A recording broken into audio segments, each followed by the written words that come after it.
The film opens with a warm, picturesque scene of a happy family in their front yard. Brian, the father, is teaching his young son, Taylor, how to ride his brand new bike, while his wife, Sia, films the precious moment on her camera. But the joy shatters in an instant when two rival gang cars come speeding down the street, locked in a deadly shootout. In the chaos, a stray bullet strikes Taylor. Brian and Sia rush to his side, holding him in their arms as he takes his last breath. The gunfight rages on as the cars tear down the street, exchanging bullets. One gangster leaps out for a better shot, only to be struck down himself. Fueled by rage and grief, Brian takes off running through the neighborhood, desperately chasing the sound of gunfire. The violence escalates when one gang manages to kill the opposing driver, causing a devastating crash. As the surviving gunmen try to escape, Brian grabs a metal pipe from a garbage bin and waits.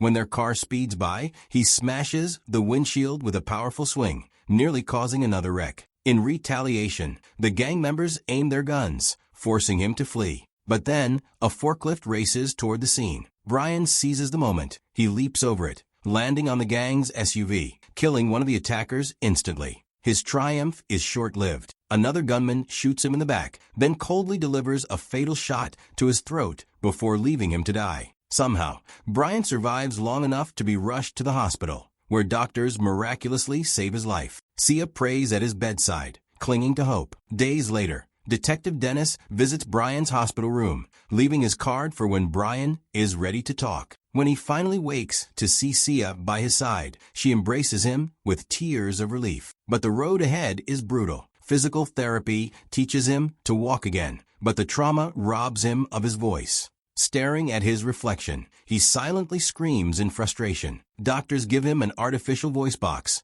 but his grief overwhelms him. He smashes it in anger and shuts down emotionally. Months later, he's discharged from the hospital. Sia drives him home through a city drowning in gang violence. Nothing like the life they once knew. Back at the front yard where Taylor once played, Brian breaks down, overcome with memories. Inside, the pain deepens. Taylor's toys still clutter the table. The Christmas tree still stands, and one gift remains unopened. Overwhelmed, Brian collapses in Sia's arms. When a news report shows the murder of his son, Brian rips it apart in rage. That night, he grabs a bottle of vodka, silently pleading for Sia to help. She can only watch, tears in her eyes, powerless. By morning, it's clear, sleep has offered him no peace. Instead, she finds him alone in the basement, drowning his pain in alcohol. She sends him a text, asking if he's seen her car keys. But Brian is lost in memories of Taylor. His heart heavy, he wanders into his son's untouched bedroom and sits on the bed where they once shared countless moments. Tears stream down his face as he lays back, longing for the warmth of his child's presence. Then something shifts. Driven by a sudden need to face his grief head-on, Brian hurries back to the basement. With a determined breath, he sweeps the vodka bottles from the table, symbols of his despair, and grabs his tools, ready to channel his pain into purpose. Later, Sia returns home, pausing in her car to gather herself before stepping inside. She notices Brian is nowhere to be found. She sends him a message, but when there's no reply, unease creeps in. Meanwhile, Brian discovers Detective Dennis's business card and heads to the police station. Sitting in Dennis's office, his eyes wander to a wall covered with wanted posters of local gang members. He quietly begins taking photos of the faces. Then, one image stops him cold. It's Playa, the gangster who shot him. By the time Dennis returns, Brian is already gone, consumed by a new, burning purpose. Back at home, he pins the gangster's photos to the wall, carefully mapping out his own investigation. And, on one date, December 24th, he draws a red mark. The day he plans to take his revenge. Brian throws himself into grueling workouts, watching knife fighting tutorials and practicing relentlessly. The distance between him and Sia grows with each passing day, but his focus never wavers. Months later, he buys a used car, fine-tuning it in his garage night after night. Sia hears the tools and engines through the walls, each sound another crack in their relationship. Brian's preparation intensifies. He enrolls in firearms training, sharpens his aim, builds an arsenal, and tunes in to police radio frequencies. The mission consumes him. One night, in a rare moment of longing, He tries to reconnect with Sia, but she tells him she's moving in with her mother. He responds by unloading his frustration on a training dummy, then drives into the night, pushing his car and his skills to the limit. By October, Brian is shadowing gang hideouts, snapping photos of their movements. During one stakeout, he sees Playa laughing with friends. His attention shifts when another man leaves in a car. Brian photographs the license plate with precision. Physically, he's transformed, muscular, agile, deadly accurate with his firearms.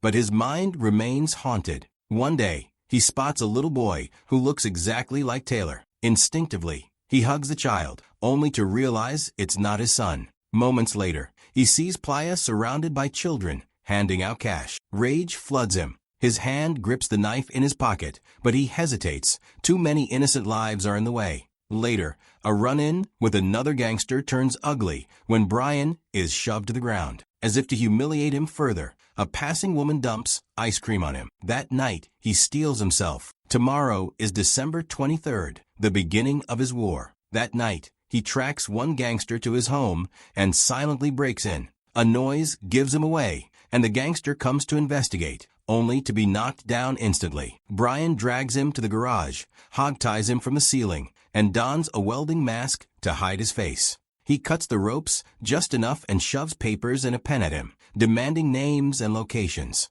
But before Brian can get answers, the gangster lunges, breaking free. The two crash into each other in a brutal, chaotic fight. The gangster grabs Brian's own knife and drives it into his leg, gritting his teeth through the pain. Brian grabs a screwdriver and plunges it into the man before tackling him to the ground. The fight is savage, neither willing to give in. But Brian's sheer willpower prevails. He overpowers the gangster, beating him into submission. December 24th arrives, the day he's been preparing for. Brian suits up in body armor, loads his firearms, and writes a note before leaving. He pauses at Taylor's room, taking in every detail as if memorizing it, aware he might never return. He then stops by Sia's temporary home, where he finds her sketching a picture of Taylor, raw expression of her grief and longing to reconnect. Later, Brian visits Taylor's grave, carrying a gift to mark what would have been his son's birthday. Sitting alone in the cold, he cries silently for a long time before finally unwrapping the present meant for Taylor. That night, Detective Dennis is startled by a knock at his door. Cautiously, he draws his gun and opens it, only to find a bound and gagged gangster on his porch, along with a chilling note. Moments later, police flood the scene. The message makes Brian's intentions clear. He will take care of the problems Dennis failed to solve. Attached to the note is a flash drive containing months of detailed surveillance evidence and intel on the gang's operations. Later, Brian is driving when a police report crackles over the radio. Another gang crime in progress. He heads straight for it and finds two thugs assaulting and robbing a couple. Rage ignites. He slams his car into the wall, pinning one attacker, then finishes him with a knife. The second thug leaps onto Brian's moving car in desperation. As the man points a gun, Brian reacts instantly, disarming him and firing a fatal shot in one swift move. The weight of killing for the first time hits him hard, but there's no turning back. Determined to send a message, Brian heads to the gang's compound and tosses a wrapped package over the wall. Inside, severed fingers from the men he just killed. The city soon erupts into chaos as a massive gang shootout breaks out, officers caught in the crossfire. Arriving at the scene, Brian sees a female officer go down. Without hesitation, he drives straight into the firefight, gunning down thugs with brutal accuracy. One gangster live streams the battle, sending Brian's image directly to Playa. Bullets riddle his vehicle, but Brian presses forward, trying to drag the wounded officer to safety. Tragically, she dies just inches from him. Grief turning to fury, Brian shoves her body out and spots the live-streaming thug. He smashes into him with his car, takes the phone, watches the stream, then shoots the man dead, knowing Playa is watching. Now aware of who's behind the attacks, Playa orders his men to hunt Brian down immediately. As they beat a rival in an alley, headlights appear. It's Brian. He locks eyes with them, his expression pure steel, before speeding away. He pulls over on an old bridge, takes out a small music toy that belonged to Taylor, and lets its familiar tune play. The melody fuels his resolve. With renewed purpose, he roars off again, but the gang is already closing in. A high-speed chase tears through the streets. Brian executes a flawless 180-degree spin, facing them head-on before drifting sideways to fire at one of their cars. He speeds off, but a biker joins the pursuit, unleashing a hail of bullets. Brian pushes his car to its limits, but soon he's trapped, wedged between two trucks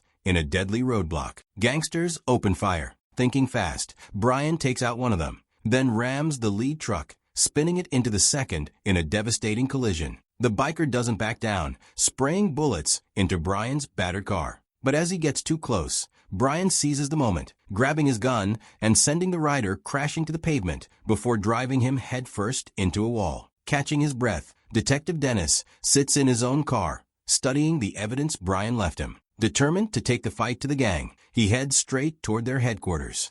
Meanwhile, Playa, furious over the assault on his crew, issues an urgent call, summoning every available man back to the stronghold. Brian pulls up outside the gang's building, Taylor's toy softly playing its haunting melody. Memories of better days flood his mind. Checking his weapons, he pulls out the phone taken from the live-streaming thug and sees Playa's message rallying the gang. Recognizing the perfect opening, Brian gears up, jumps on a motorcycle, and follows a convoy of gangsters into the compound. The moment he slips inside, gunfire erupts. Brian detonates his bike, the explosion engulfing the entrance in flames and igniting anyone caught in its blast. Chaos spreads through the stronghold as the gang's numbers quickly dwindle. Upstairs, Playa lounges with his female accomplice, unaware his empire is burning. Brian ascends the stairwell, the shouting of armed men echoing through the building. He opens fire as gangsters rush down toward him, dropping them with precision,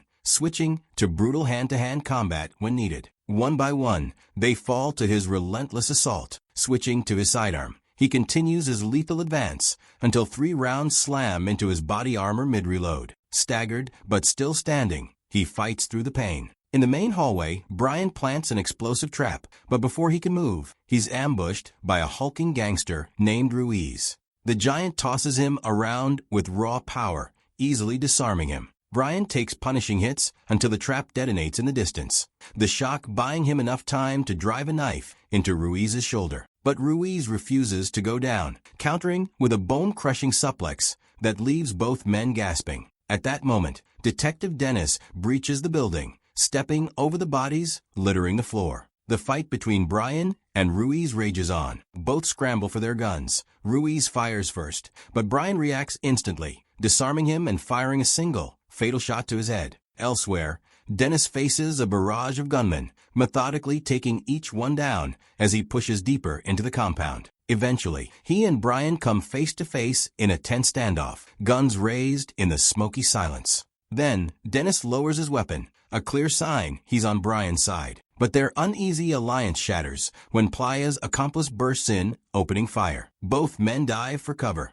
She reloads quickly, landing a shot on Brian and grazing Dennis's arm. In the chaos, Brian crawls toward her and puts his gun to her head, ordering her to drop the weapon. He hesitates. He won't shoot a woman. She exploits his restraint, pulling a hidden pistol and firing twice into him before turning her aim on Dennis, hitting him in the chest. Brian's hesitation evaporates. He fires back, killing her instantly. Bleeding but unbroken, Brian retrieves his weapon and stalks into the next room, where Playa waits. Their eyes meet before a furious exchange of gunfire. Rounds slam into Brian's vest, knocking him down. Playa closes in to finish the job, until Dennis, with the last of his strength, puts a bullet in Playa's back. Brian surges to his feet, tackling him to the ground. The fight is savage. Brian drives punch after punch into Playa's face, then locks his hands around his throat, squeezing as they glare into each other's eyes. As Playa's breath fades, Brian sees Taylor, smiling, alive, one last time. Dennis crawls toward him,